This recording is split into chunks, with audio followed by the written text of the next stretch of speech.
What a beautiful name it is. What a beautiful name it is. The name of Jesus Christ, my King. What a beautiful name it is. Nothing compares to this. What a beautiful name it is. The name of Jesus.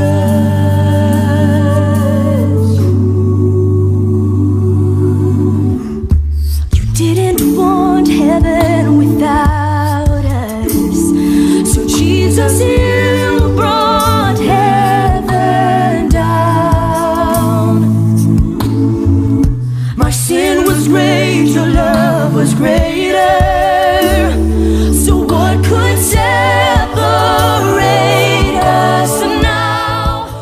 Shalom adik-adik semua. Aduh, masih kurang semangat nih kak. Nah, kakak tanya sekali lagi ya, adik-adik jawab yang lebih semangat. 1, 2, 3. Shalom adik-adik semua. Apa kabar adik-adik yang di rumah? Anak-anak Tuhan Yesus pasti kabarnya luar biasa kak. Nah, Kak Cecil, untuk mengawali ibadah kita, mari kita angkat puji-pujian dengan judul apa nih Kak Cecil? Lagunya Kasihnya Seperti Sungai, sama Sungai Sukacitamu mengalir dalamku. Oke Kak Cecil, langsung aja kita mulai musiknya. Musik!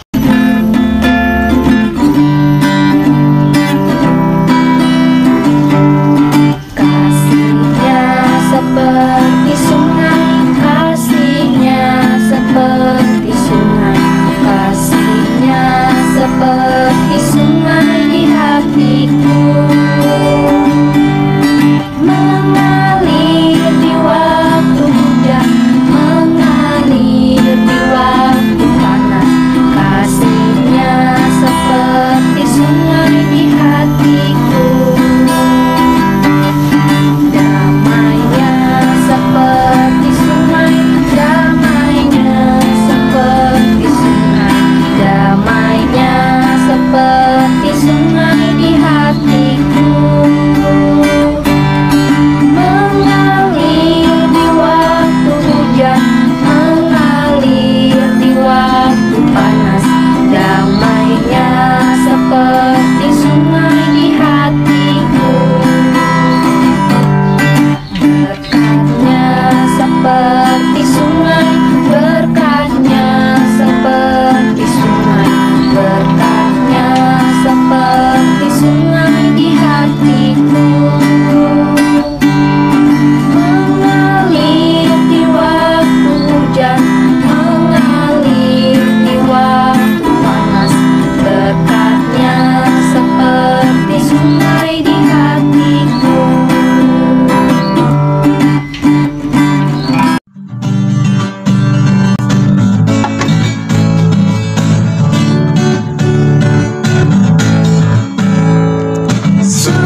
Sukacitamu mengalir dalamku.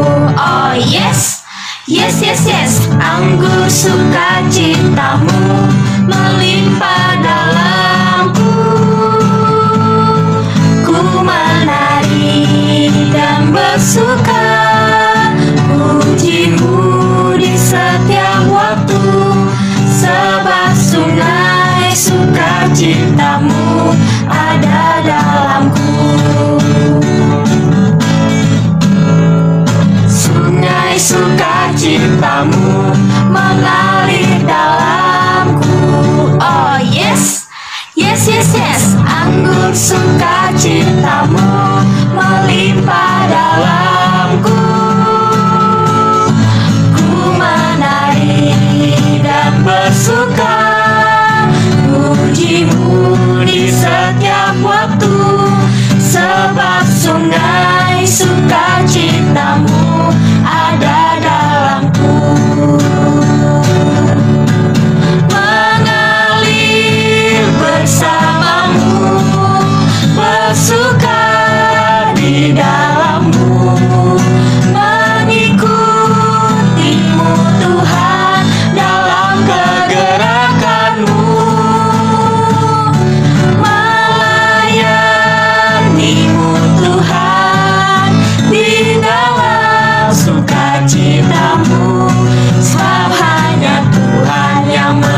suka citaku penuh.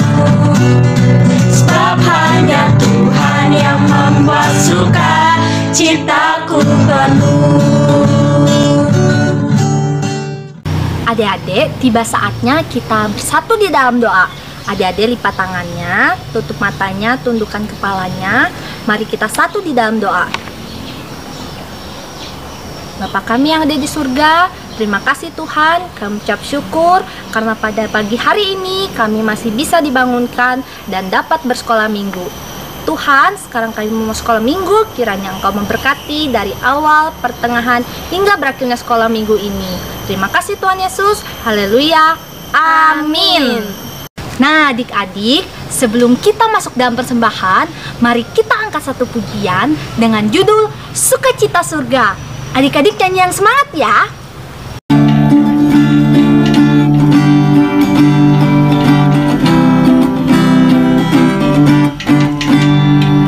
Terima sukacita surga, itulah kekuatan bagi jiwa. Ku dapat rasakan kasih-Nya di tengah badai yang bergelora.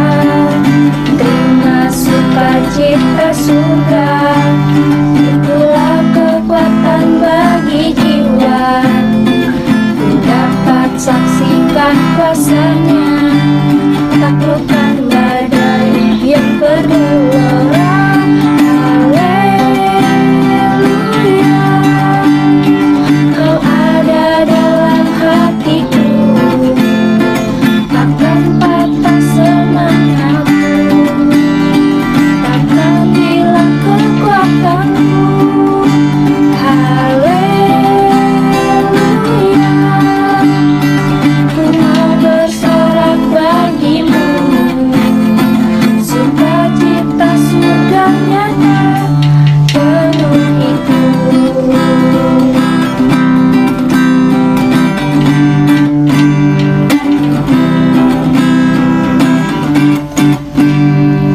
Terima sukacita surga, itulah kekuatan bagi jiwa.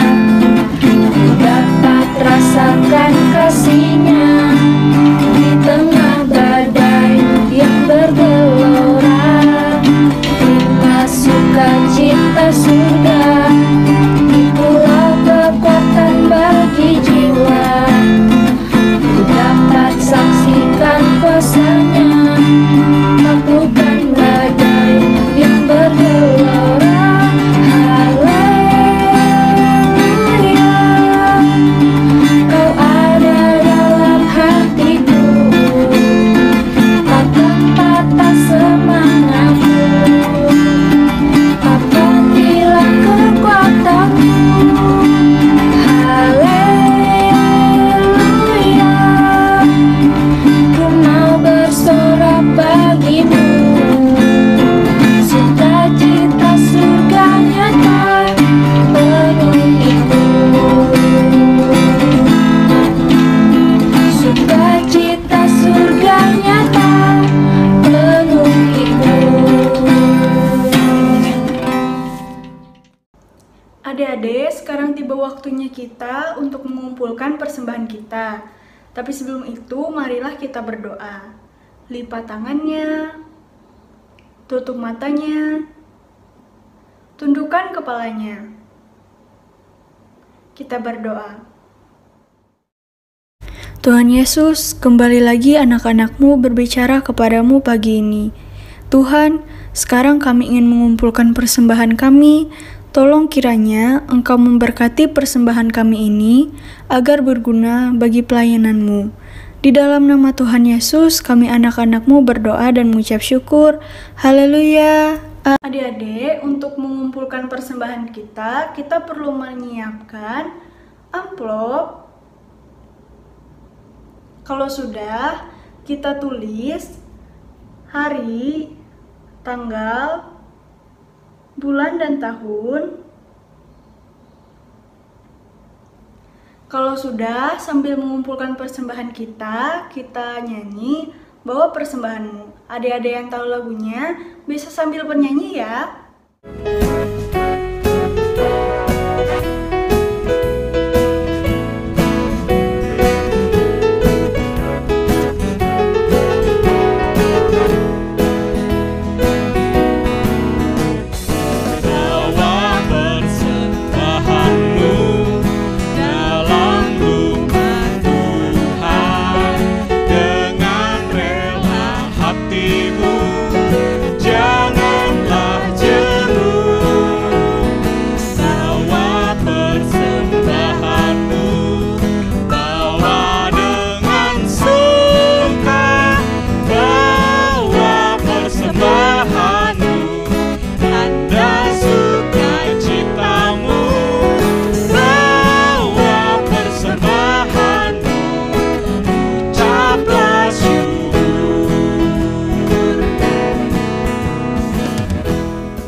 Shalom adik-adik semua, apa kabar kalian?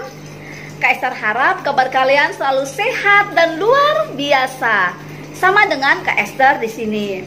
Oke adik-adik, di sini Kak Esther mau mengucapkan terima kasih yang luar biasa kepada Lutergos kita pada minggu ini. Ada Kak Monik dan Kak Cecil, begitu juga Kak Ines ya yang sudah melayani kita di ibadah gabungan. Tetap semangat melayani, apapun kondisi kita, apapun keadaannya, jangan lupa Tuhan nomor 1 ya. Oke, terima kasih ya kakak-kakak. Dan di sini Kak Esther juga mau mengajak kita semua, adik-adikku sekalian, untuk mematuhi protokol kesehatan selama wabah pandemik COVID-19. Kita simak videonya berikut ini. Tatanan hidup baru bukan berarti kita kembali ke kondisi normal seperti dulu. Tapi, kita memulai aktivitas normal dengan kebiasaan baru, dengan meningkatkan disiplin dan siaga terhadap penyebaran COVID-19. Seperti apakah kebiasaan-kebiasaan baru yang perlu kita terapkan? Usahakan tidak keluar rumah jika tidak ada keperluan mendesak. Jika harus keluar rumah, selalu gunakan masker. Pakai masker dengan benar dan hindari menyentuh masker terlalu sering. Saat di tempat umum, terapkan pembatasan sosial. Jaga jarak minimal 2 meter dengan orang lain. Sering mencuci tangan, terutama saat akan masuk ke dalam ruangan. Hindari penggunaan alat makan bersama saat di luar rumah. Usahakan bawa alat makan sendiri. Efisien menggunakan waktu di luar rumah. Segera selesaikan urusan dan pulang setelah urusan selesai. Hormati dan patuhi para tenaga kesehatan dan gugus tugas. Saling mengingatkan orang lain dalam penerapan protokol kesehatan dan menghargai jika diingatkan oleh orang lain. Jadikan kebiasaan-kebiasaan baru ini sebagai protokol kesehatan kita. Protokol kesehatan ada bukan untuk mengekang, tapi untuk kesehatan kita bersama.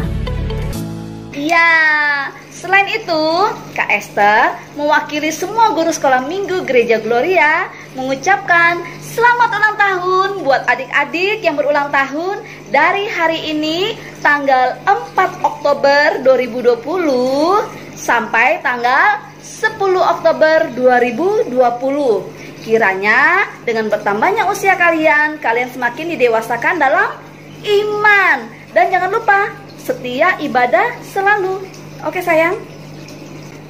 Oh iya, di sini Kak Esther juga mau informasikan bahwa kalau jemaat ibadahnya sudah di gereja ya adik-adik ya, sudah ke gereja langsung. Tetapi untuk sekolah minggu dan ibadah SPR kita masih jarak jauh. Kita masih menggunakan saluran channel YouTube Blog Kids. Jadi Kak Esther harap walaupun kita ibadah jarak jauh, adik-adik tetap ingat hari Minggu adalah harinya Tuhan. Waktunya kita beribadah kepada Tuhan. Jangan main game terus dong ya. Ingat, Tuhan Yesus menunggu puji-pujian doa adik-adik di hari Minggu ya. Jangan sampai lupa ya sayang ya. Nah adik-adik, itu dulu informasi atau pengumuman dari Kak Esther. Sekarang kakak-kakak sekolah minggu kalian telah menunggu kalian di kelas masing-masing. Kelas PAUD, kelas kecil, kelas tengah, kelas besar, dan kakak-kakak remaja. Oke, kita langsung bisa kelas. Selamat beribadah. Tuhan Yesus memberkati. Shalom.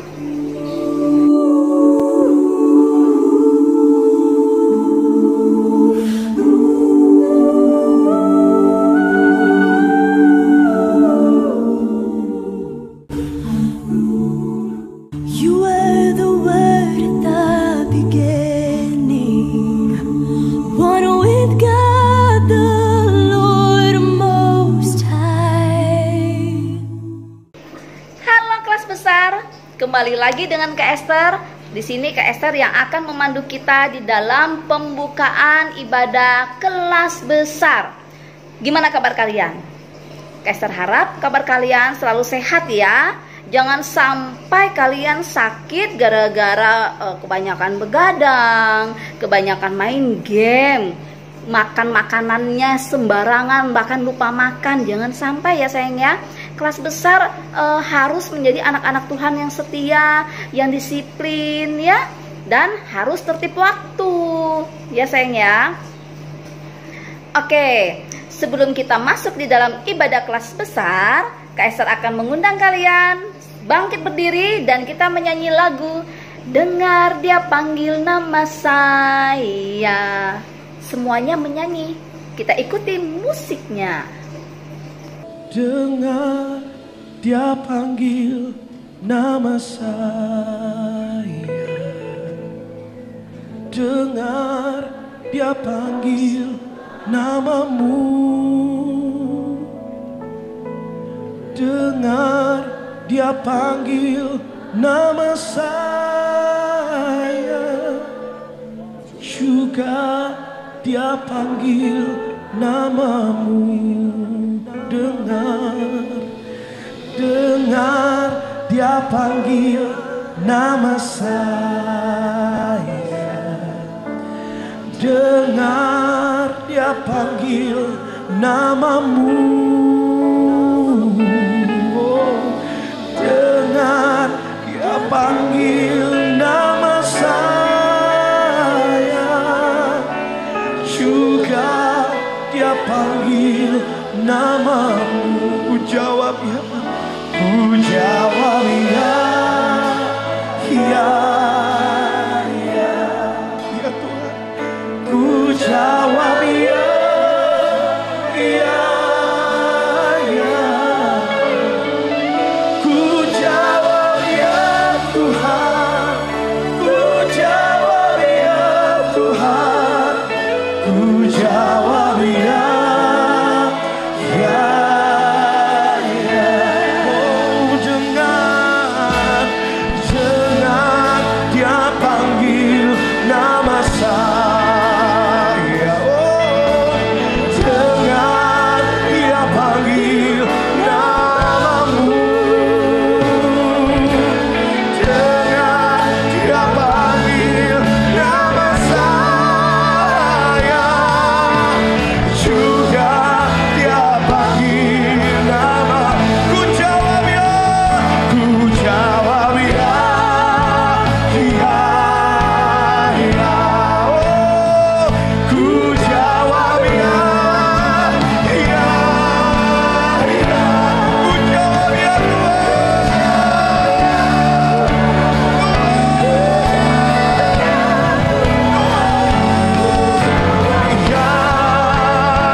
Kak Esther harap kalian sudah mengikuti lagunya dengan penuh semangat dan sungguh-sungguh ya, supaya nama Tuhan Yesus senantiasa dipermuliakan dan Tuhan Yesus memberkati ibadah kita walaupun ibadah kita masih jarak jauh.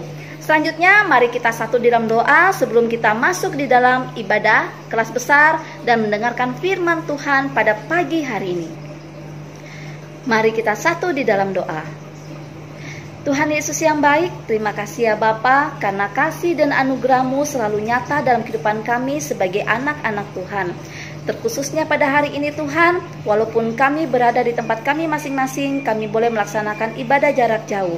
Berkatilah ibadah kami ini, berkati dari awal pertengahan hingga berakhir, dan jikalau kami akan mendengarkan sebagian daripada firman-Mu, bila kiranya kuasa Roh Kudus-Mu Tuhan yang mengurapi kami, supaya kami mengerti maksud daripada firman Tuhan.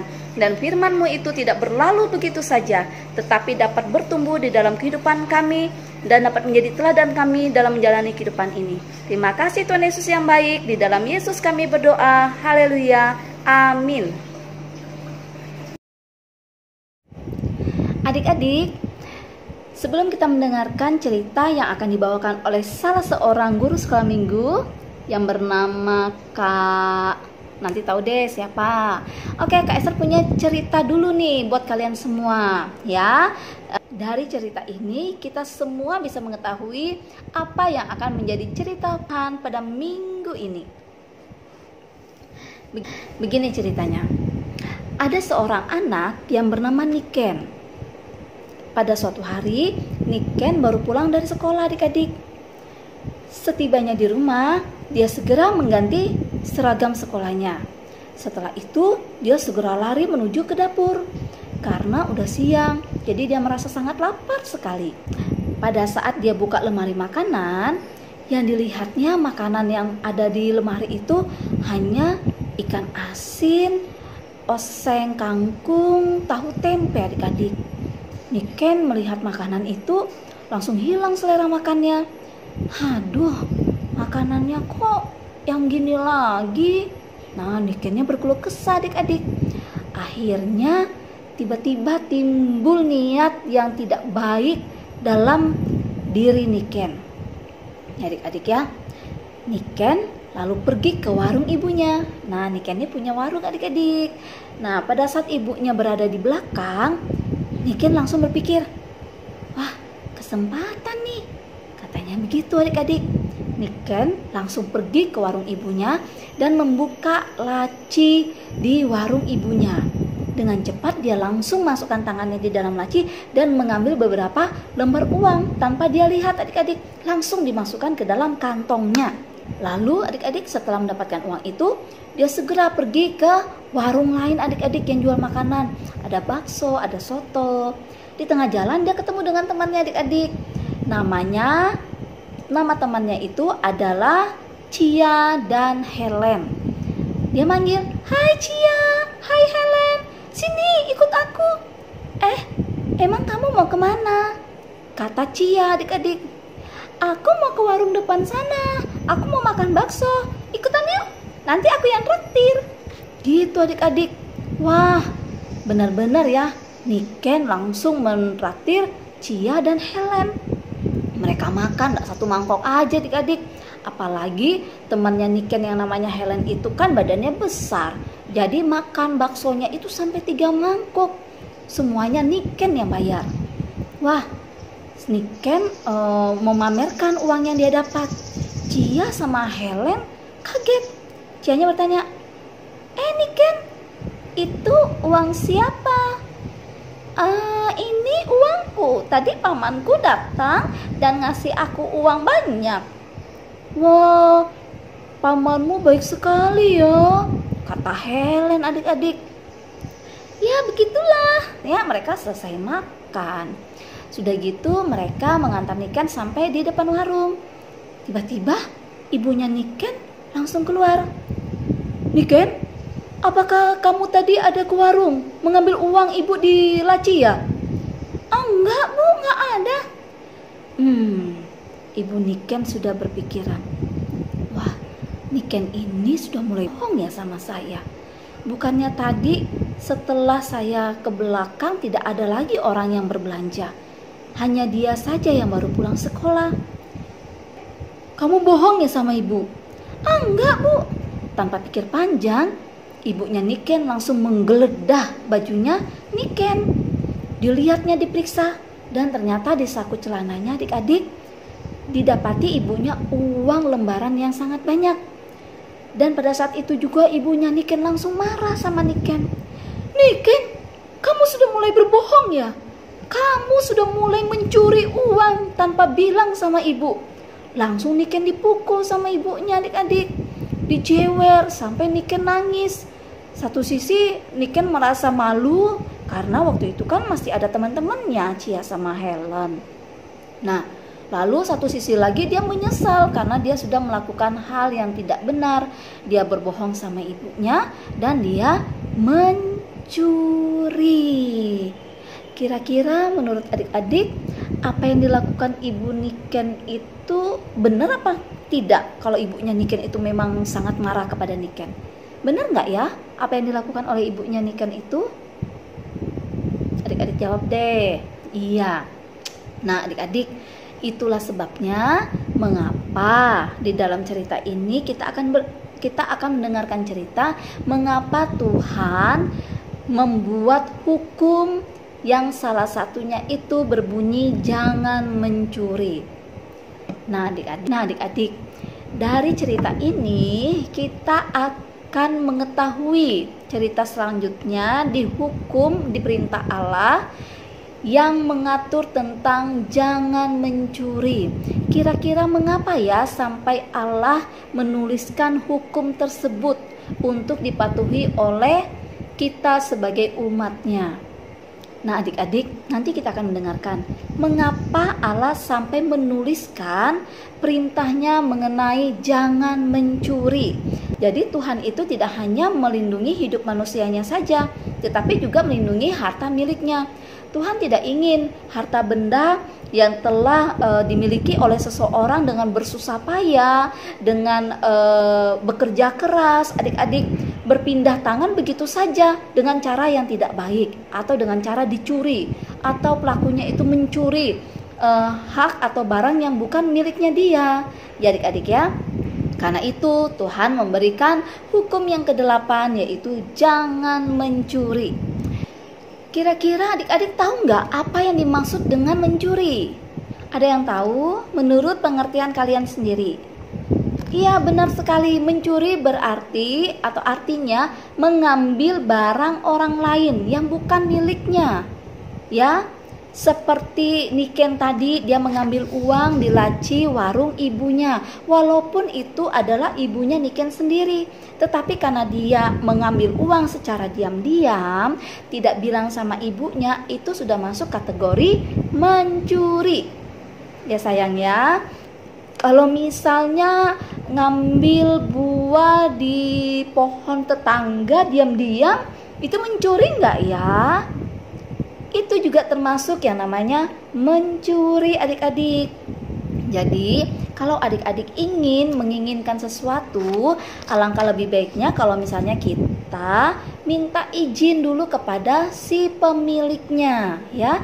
Jangan diam-diam atau tanpa diketahui oleh orangnya, ya adik-adik ya. Itu masuk kategori mencuri. Banyak sekali sih bentuk-bentuk mencuri ya adik-adik ya, yang dari hal-hal kecil, misalnya mencuri di sekolah, mungkin kita banyak mengetahui mungkin dia mencuri buku temannya atau barang milik temannya di sekolah, itu termasuk kategori mencuri. Pokoknya apapun itu yang mengambil milik orang lain, apalagi tanpa sepengetahuan, tanpa izin, dan itu memang bukan miliknya, itu masuk kategori mencuri ya. Jadi di sini Kak Esther mau kasih tahu, anak-anak Tuhan tidak memiliki sifat seperti itu, tidak memiliki sifat sebagai pencuri ya. Kita anak-anak Tuhan tidak ada yang seperti itu ya.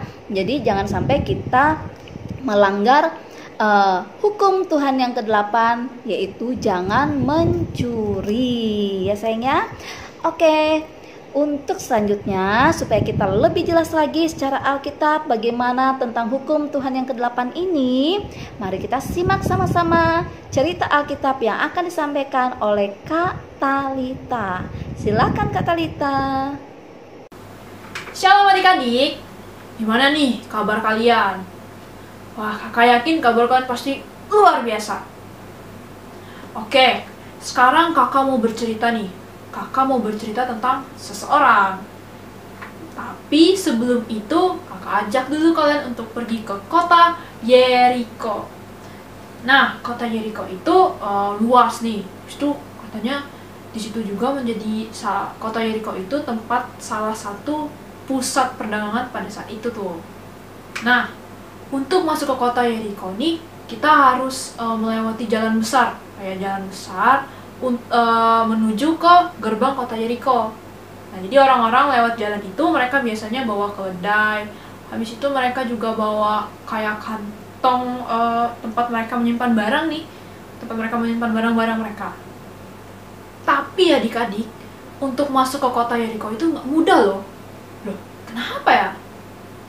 Nah, di pintu gerbangnya itu, di depan pintu gerbangnya itu ada pemungut cukai, atau yang kita bisa sebut pemungut pajak. Jadi sebelum orang-orang masuk nih, sebelum orang-orang masuk ke kota Yeriko, diberhentiin dulu. Stop. Berhenti dulu. Perlihatkan barang-barang kalian, apa-apa aja yang kalian bawa. Biasanya gitu tuh kata pemungut cukai. Ya dilihatin dong supaya mereka bisa masuk kota Yeriko. Setelah para pemungut cukai itu melihat isi barang-barang yang dibawa oleh orang-orang untuk masuk kota Yeriko nih, mereka meminta sejumlah uang kepada orang-orang itu. Katanya, ayo sini, berikan uang kalian, ini untuk pajak kalian masuk ke kota Yeriko ini. Nah, pada waktu itu tuh ya, pemerintah Romawi itu memberikan hak kepada pemungut cukai untuk mengambil pajak dari orang-orang yang masuk ke kota Yeriko. Jadi, tapi pajaknya itu sudah ditetapkan nih. Jadi semisalnya ditetapkan ya, pajaknya itu 10.000 nih. Tapi pemungut cukai itu mengambil dari orang-orang itu misalnya 20.000. Nah, itu kan lebih banyak daripada yang ditetapkan. Jadi sisanya pasti untuk mereka dong. Yang ditetapkan 10.000 dan diambil 20.000. Berarti 10.000-nya ya untuk mereka. Nah, di kota Yeriko itu juga ada seorang kepala pemungut cukai bernama Zakheus. Pasti adik-adik ingat dong dengan Zakheus. Kalau nggak ingat, biar kakak ingatin deh. Jadi si Zakheus ini orangnya kaya banget. Dia itu punya harta yang sangat banyak. Habis itu dia tuh punya rumah juga gede nih. Dia punya rumah gede. Habis itu saking kayanya nih ya, dia tuh juga dilayani sama banyak pembantu nih adik-adik. Tapi nih adik-adik, Zakheus itu hidup tidak jujur. Makanya dia tuh bisa kaya. Tapi itu nggak bener loh. Itu nggak bener loh adik-adik. Masa kita mau jadi kaya raya kita nggak jujur sih? Jangan kayak gitu deh. Nah, gara-gara itu juga si Zakheus itu kesepian nih, karena dia tuh banyak tidak disukai oleh orang-orang. Dia tuh banyak dibenci oleh orang-orang. Nah, pada suatu hari Tuhan Yesus itu lagi dalam perjalanan menuju ke kota Yerusalem dan akan melewati kota Yeriko. Nah, si Zakheus tuh dengar tuh kalau Tuhan Yesus itu mau pergi ke kota Yeriko, mau lewat kota Yeriko. Penasaran dong si Zakheusnya, siapa sih Tuhan Yesus itu? Nah, akhirnya pun si Zakheus menutup kantornya nih. Dia itu akhirnya ikut berjalan di tengah kerumunan orang-orang banyak yang mengikuti Tuhan Yesus. Jadi, dia tuh pengen banget ketemu Tuhan Yesus. Dia tuh pengen banget lihat Tuhan Yesus. Tapi adik-adik, si Zakheus ini kan orangnya pendek nih. Dan dia itu berjalan di tengah orang banyak, di kerumunan orang banyak, yang pastinya lebih tinggi pada dia dong. Jadi ya Tuhan Yesusnya nggak kelihatan. Gimana cara kulihat Tuhan Yesus? Dia nggak ngeliat Tuhan Yesus karena badannya pendek. Akhirnya dia mikir, gimana coba caranya supaya aku bisa lihat Tuhan Yesus? Pas dia lagi mikir nih ya, dia melihat pohon. Jadi dia lihat sebuah pohon. Itu pohon ara nih. Aku ada pohon situ. Apa aku panjat aja ya? Wah, kayaknya aku harus manjat pohon deh, supaya aku bisa ngeliat Tuhan Yesus. Nah, akhirnya pun Zakheus memanjat pohon ara itu tuh. Dia manjat ke atas, sampai akhirnya dia bisa melihat dari atas nih.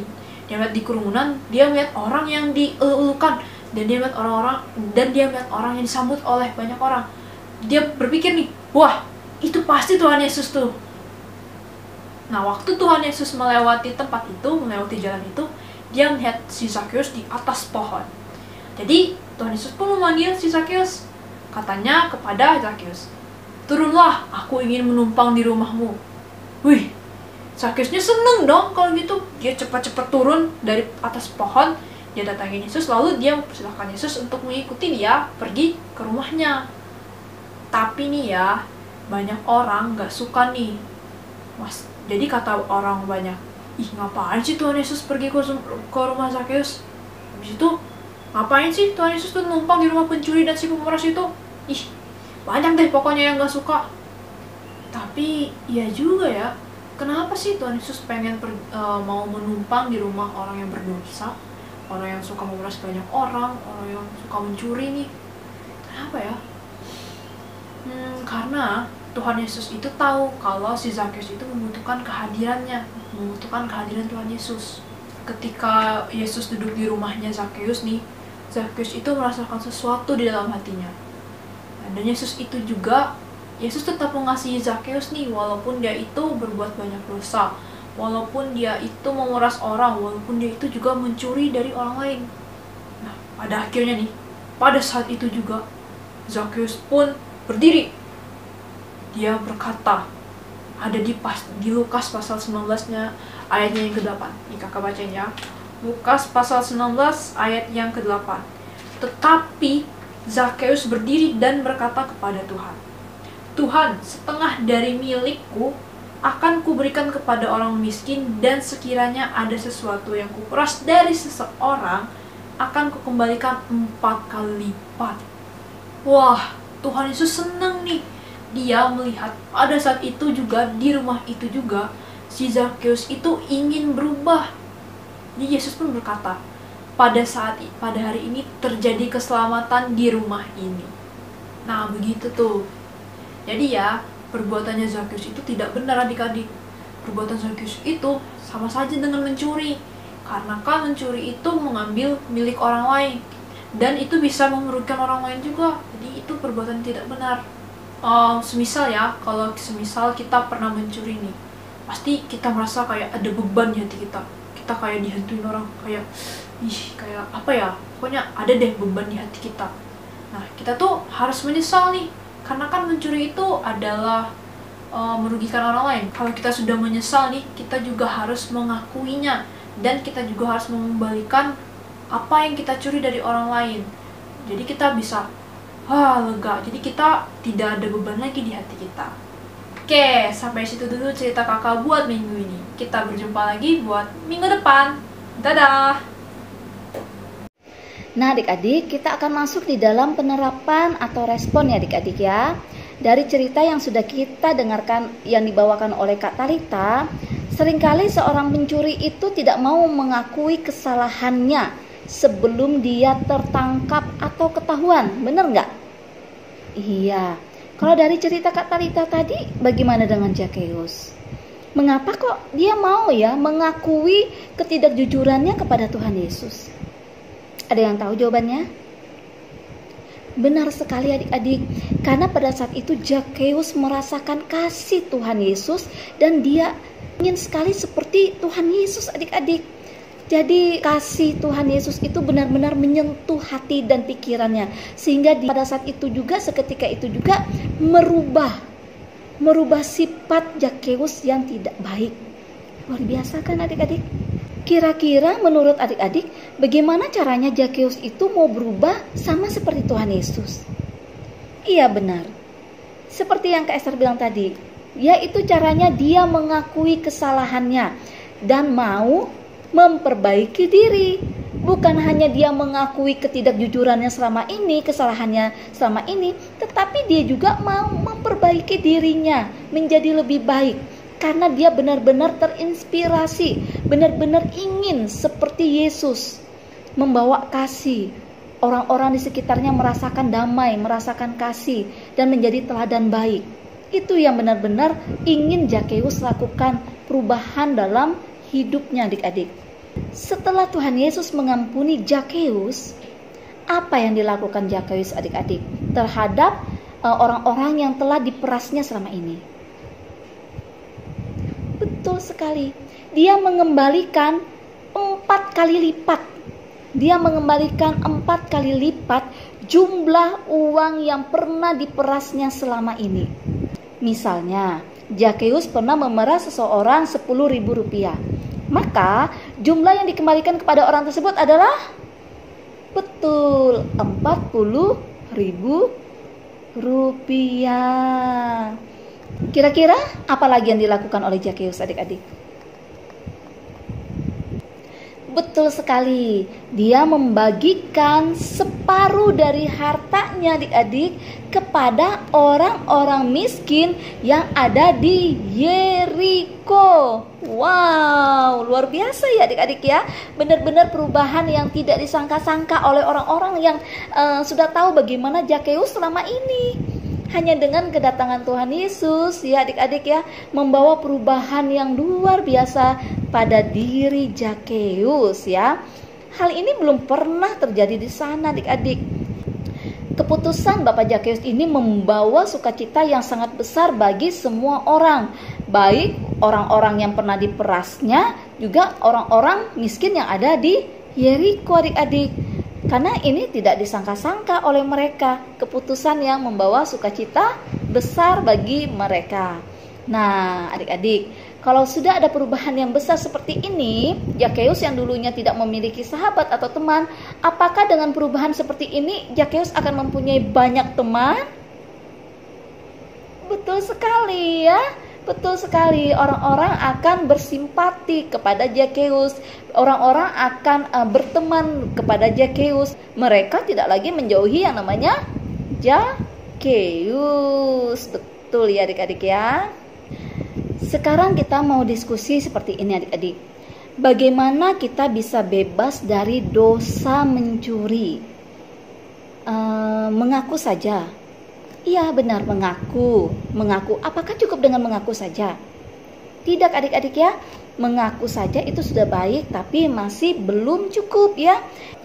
Kalau kamu hanya mengakuinya saja adik-adik, beban itu tidak serta-merta langsung hilang begitu saja adik-adik. Kalau bisa, ambillah barang yang pernah kamu curi itu dan kembalikan ke pemiliknya. Ya. Dan mengaku, maaf ya, aku kemarin waktu sekolah ada mengambil buku kamu, aku tidak bilang-bilang, ini aku kembalikan, aku minta maaf ya. Nah itu lebih baik, jadi beban kita hilang. Tapi Kak, bagaimana kalau misalnya barang yang sudah kita curi itu sudah tidak ada atau hilang atau kemana gitu? Ya udah, kalau misalnya barang yang kita curi itu memang sudah tidak ada, kembalikan dengan uang saja atau beli yang baru sama seperti yang pernah kita curi itu dan kita kembalikan kepada pemiliknya. Belinya ya pakai uang saku atau uang jajan yang diberikan orang tua kepada adik-adik. Dengan begitu kita mengikuti caranya Zakheus, dia mengembalikan apa yang telah diperasnya kembali kepada si pemiliknya ya adik-adik ya. Karena adik-adik, kalau kita ingin diberkati dan beban kita hilang, kita harus mengikuti cara yang dilakukan seperti Zakheus. Dan adik-adik, ada kebiasaan yang lebih baik menggantikan kebiasaan mencuri. Coba kita buka Alkitabnya, Efesus, di perjanjian mana? Perjanjian baru, Efesus pasal 4 ayat 28. Sudah? Pasal 4 ayat 28 kita akan baca sama-sama adik-adik semua. 3, 2, 1. Orang yang mencuri, janganlah ia mencuri lagi, tetapi baiklah ia bekerja keras dan melakukan pekerjaan yang baik dengan tangannya sendiri, supaya ia dapat membagikan sesuatu kepada orang yang berkekurangan. Wow, ayat yang luar biasa ya sayang ya. Iya, dari pembacaan kita di Efesus tadi, ada pertanyaan yang ingin Kak Esther tanya kepada kalian. Apakah yang tidak boleh kita lakukan lagi dari ayat tadi? Iya, betul. Kita tidak boleh mencuri lagi. Lalu pertanyaan yang kedua, daripada mencuri, apakah yang harus kita lakukan? Iya, betul. Yaitu melakukan pekerjaan yang lebih baik lagi dengan menggunakan tangan kita sendiri. Ya, bekerja keras dengan tangan kita sendiri adik-adik. Apakah tujuan kita bekerja keras dari ayat tadi?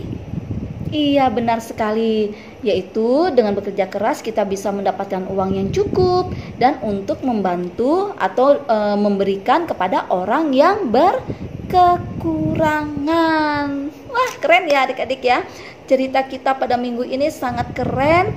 Kak Ester harap hukum Tuhan yang ke-8 ini bisa kita terapkan dalam kehidupan kita sebagai anak-anak Tuhan, sehingga kita boleh menjadi saksi Tuhan, menjadi garam dan terang di tengah-tengah kehidupan kita dalam kehidupan di dunia ini. Oke adik-adik, selanjutnya seperti biasa ayat hafalan. Ayat hafalan kita terambil dari kitab Keluaran pasal 20 ayat 15.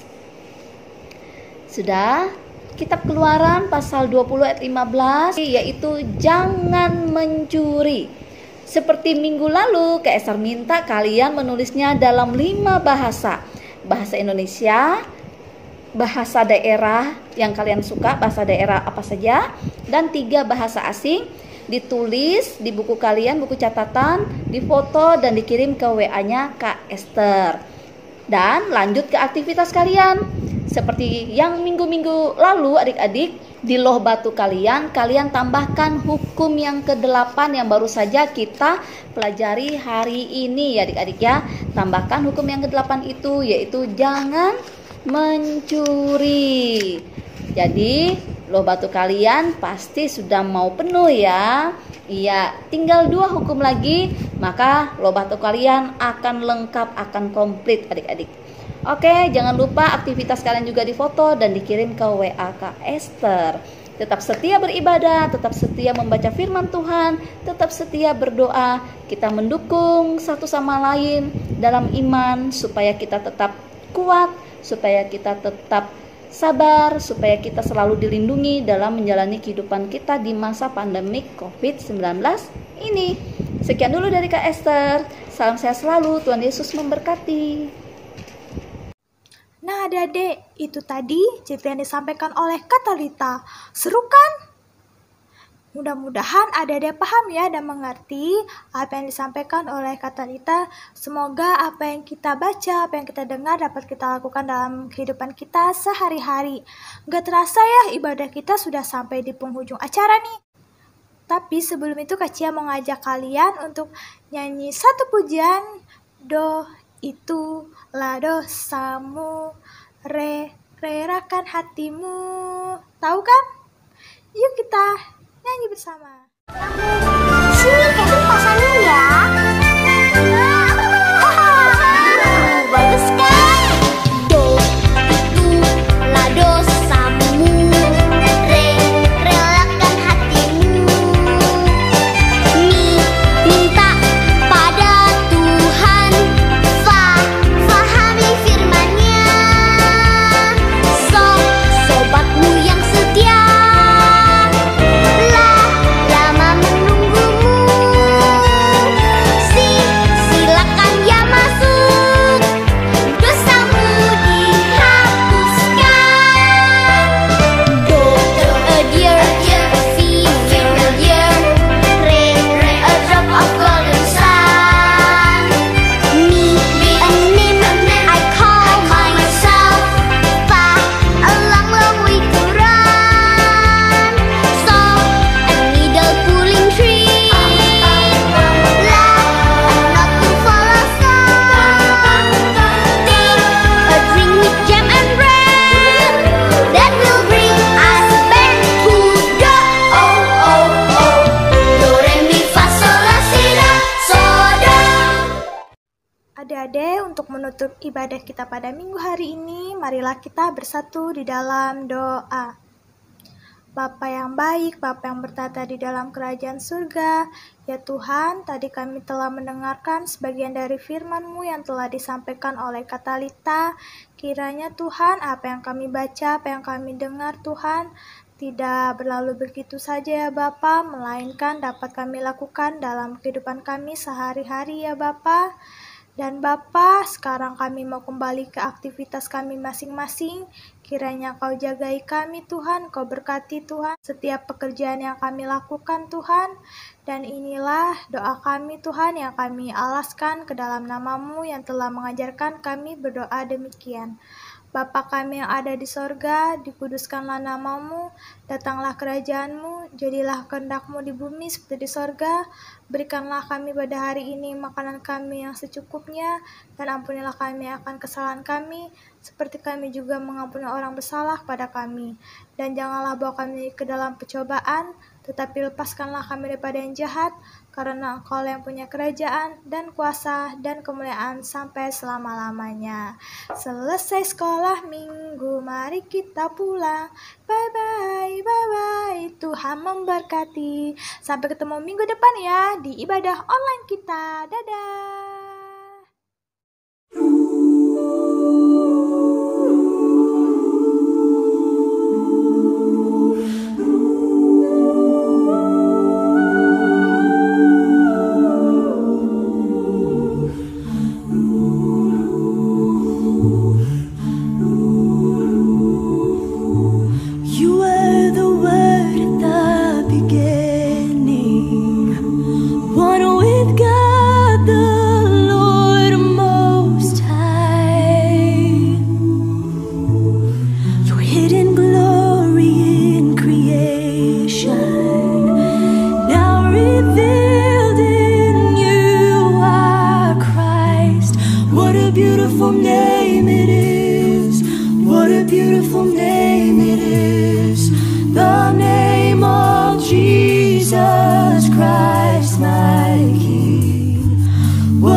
Of your glory, for you are